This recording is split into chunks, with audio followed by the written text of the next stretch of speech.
शादी एक बहुत ही खूबसूरत लड़की से हो रही थी। वो मेरे साथ स्टेज पर दुल्हन बनी बैठी थी। अपनी शादी में मैं बहुत खुश था, पर मैंने नोटिस किया कि मेरी बीवी की सबसे छोटी बहन मुझे अजीब नज़रों से देख रही थी। कुछ देर बाद वो मेरे पास आई और धीरे से मेरे हाथ में एक लिफाफा पकड़ा दिया। उसे ऐसा करता देख मैं घबरा गया। फिर मैंने बिना किसी को बताए उस लिफाफे को धीरे से अपने पैंट की जेब में रख लिया। शादी के बाद जब मैंने उस लिफाफे को खोला तो उसमें कुछ तस्वीर थी। उस तस्वीर को देखते ही मेरे तो पसीने छूट गए, क्योंकि उस तस्वीर में तो मेरा नाम अरुण है। मैं अपने घर का इकलौता बेटा था और मेरी 2 बहनें थी। मेरे पापा हम लोगों को छोड़कर दूसरी शादी कर लिए थे। उन्होंने एक बार भी नहीं सोचा कि हम लोगों का क्या होगा। हमें भी बाप की ज़रूरत है। खैर, हमारे लिए तो मेरी माँ और बाप दोनों थी, जिन्होंने हमें बाप की कमी महसूस नहीं होने दी। धीरे धीरे मैं बड़ा हो गया और पढ़ाई पूरी होते ही मुझे एक अच्छी जगह पर नौकरी मिल गई। धीरे धीरे करके हमारे घर के हालात पहले से बेहतर हो गए। मैं 2 बहनों का अकेला भाई था। मेरी दोनों बहनें मुझसे बड़ी थी। कुछ दिन बाद उन दोनों की शादी हो गई। उन दोनों की शादी के बाद अब लोगों को मेरी शादी की फिक्र होने लगी।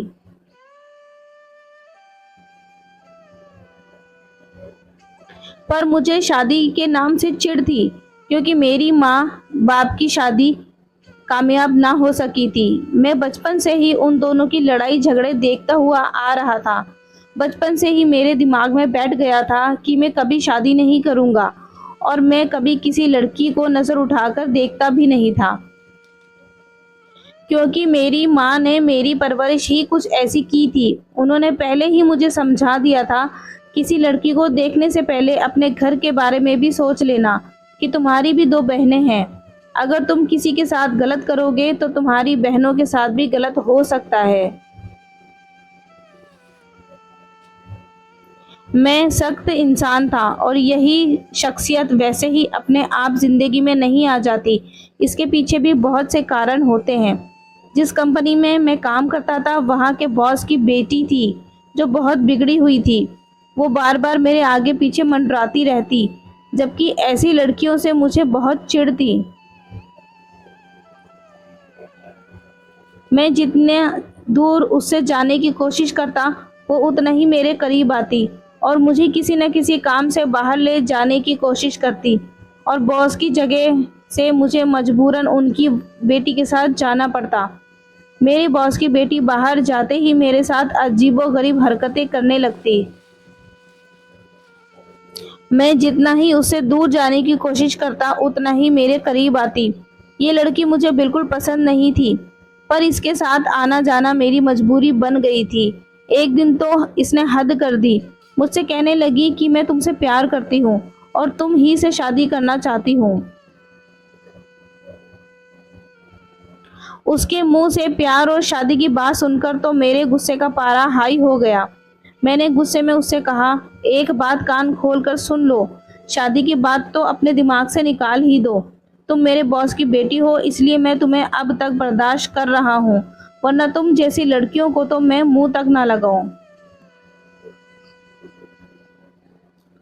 मेरी इस बात पर वो गुस्से में वहां से चली गई, और अगले दिन मेरे बॉस ने मुझे इस नौकरी से निकाल दिया। मेरी नौकरी चली जाने के बाद मेरी परेशानी बढ़ गई। मैं नौकरी के लिए दर दर की ठोकरें खाने लगा। कुछ दिन यूं ही गुजरने के बाद एक दिन अचानक मेरे बॉस ने मुझे अपने घर पर बुलाया। मैं जाना तो नहीं चाहता था, पर सोचा चलो देखता हूँ क्या बात है। वहां गया तो मैंने देखा मेरे पापा मेरे बॉस के यहाँ पर बैठे हुए थे। वो मुझे देखते ही खुशी से मेरे गले लगकर बोले, मुबारक हो, मैंने तुम्हारा और नेहा का रिश्ता तय कर दिया है। नेहा के पापा बहुत अच्छे इंसान हैं। देखो, मेरा बरसों पुराना जमीन का झगड़ा उन्होंने सुलझा दिया। अपने बाप की ये बातें सुनकर मुझे बहुत गुस्सा आया। मैंने उनसे पूछा कि आप मेरे लगते क्या हैं? मेरा और आपका रिश्ता क्या है कि बिना मुझसे पूछे आपने मेरी शादी तय कर दी? मैं इस रिश्ते को ठोकर मारता हूँ। यही कहकर मैं वहां से चला गया। ऐसे ही कुछ दिन यूं ही गुजर गए। कुछ दिन बाद मुझे एक अच्छी सी कंपनी में दूसरी नौकरी मिल गई और हमारी जिंदगी फिर से पहले की तरह सुकून से गुजरने लगी कि एक दिन अचानक मेरे पहले बॉस की बेटी नेहा रोते हुए मेरे पास आई और मुझसे कहने लगी,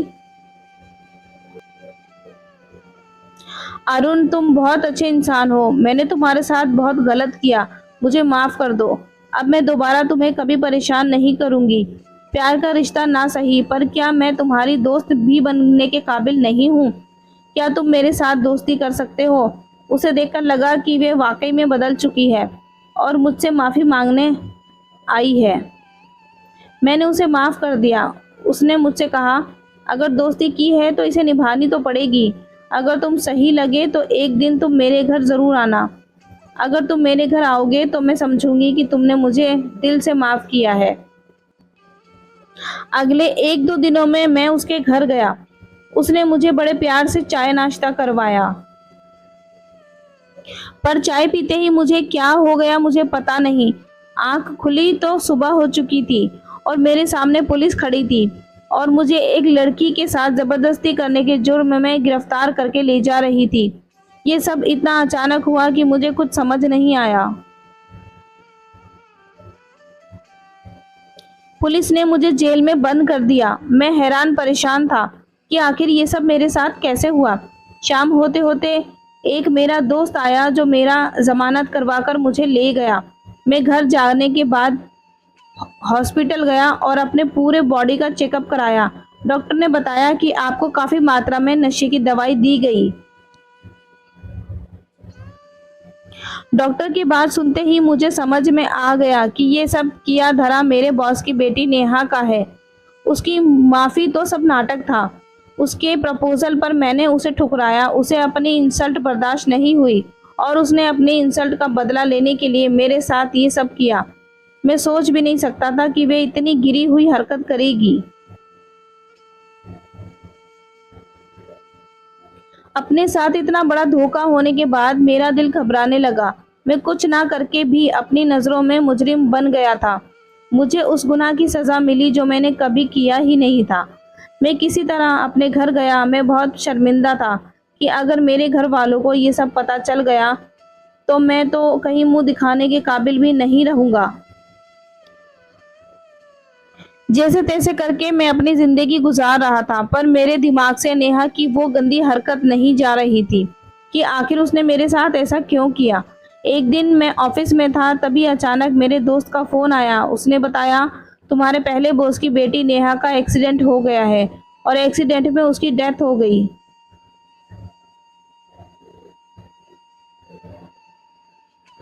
उसने तुम्हारे साथ गलत किया तो उसे उसकी सजा भी मिल गई।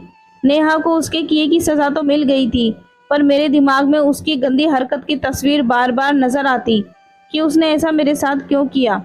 मेरे दोस्त ने मुझे बहुत समझाया और मुझे इस सदमे से बाहर निकालने का हौसला बढ़ाया। कुछ दिन बाद मेरे घर वालों ने मेरी शादी जबरदस्ती तय कर दी। घर वालों ने कई बार मुझे लड़की देखने के लिए फोर्स किया, पर मैं लड़की को देखने नहीं गया।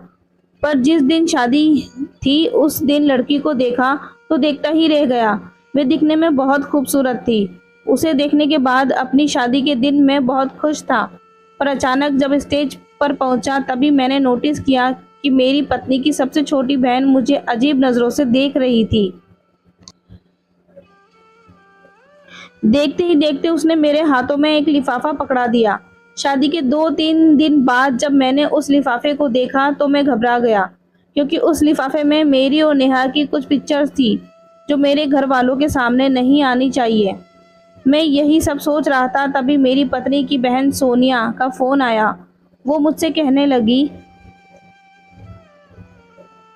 जिस दिन आपकी और मेरी दीदी की शादी थी उस तस्वीर के बारे में मुझे उसी वक्त पता चला था। अगर पहले पता चला होता तो मैं शादी नहीं होने देती। इसलिए मैंने धीरे से वह तस्वीर आपको पकड़ा दी कि आप अपने कारनामे देख लीजिए। उसके बाद मैं आपसे पूछूंगी कि आपने मेरी बहन के साथ शादी कर उन्हें धोखा क्यों दिया। मैंने अपनी सफाई देते हुए उससे कहा, मैंने ऐसा कुछ नहीं किया है, मुझे फंसाया जा रहा है। उसने कहा, ठीक है, आप वहीं पर रुको, मैं घर आती हूँ। यही कहकर उसने फ़ोन काट दिया। मैं कमरे में बैठा हुआ बहुत परेशान था। तभी मेरी पत्नी मेरे कमरे में आई और मुझसे पूछने लगी, क्या हुआ, आप कुछ परेशान दिख रहे हैं। मैंने कहा, हाँ, बात ही कुछ ऐसी है। अभी मैं उससे यही सब बात कर रहा था, तभी उसकी बहन मेरे सामने आकर खड़ी हो गई और मेरी पत्नी आरती से कहने लगी, दीदी, आपको पता है कि आपके पति ने शादी से पहले क्या क्या घुल खिलाए हैं। दीदी, इनकी जगह आपके साथ नहीं बल्कि जेल में होनी चाहिए। अपनी बहन के मुंह से ये सब सुनते ही मेरी पत्नी ने अपनी बहन को एक थप्पड़ दिया और कहा, बस करो, अब इसके आगे एक लफ्ज भी मत बोलना। शादी से पहले अरुण जी ने क्या किया या इनके साथ क्या हुआ मैं तो नहीं जानती, पर जब से मैं इस घर में आई हूँ मैं जान चुकी हूँ कि अरुण जी कैसे इंसान हैं। ये कभी भी किसी के साथ गलत नहीं कर सकते। अगर तुम इनके बारे में कुछ नहीं जानती तो तुम्हें इनके साथ धोखा हुआ था, क्योंकि शादी की पहली रात को ही इन्होंने मुझे सब कुछ बता दिया था। अगर ये गलत होते तो अपने गुनाहों को छुपा सकते थे, पर जब इन्होंने कोई गुनाह किया ही नहीं तो छुपाते क्या। अपनी पत्नी के मुंह से ऐसी बातें सुनकर मुझे अपनी पत्नी पर फक्र होने लगा, क्योंकि आज अगर ये मेरा साथ नहीं देती तो मैं तो कहीं का नहीं रह जाता। इसी को कहते हैं जीवन साथी। अगर एक पर कोई मुसीबत आए तो दूसरा उसके साथ कंधे से कंधा मिलाकर खड़े हो जाए।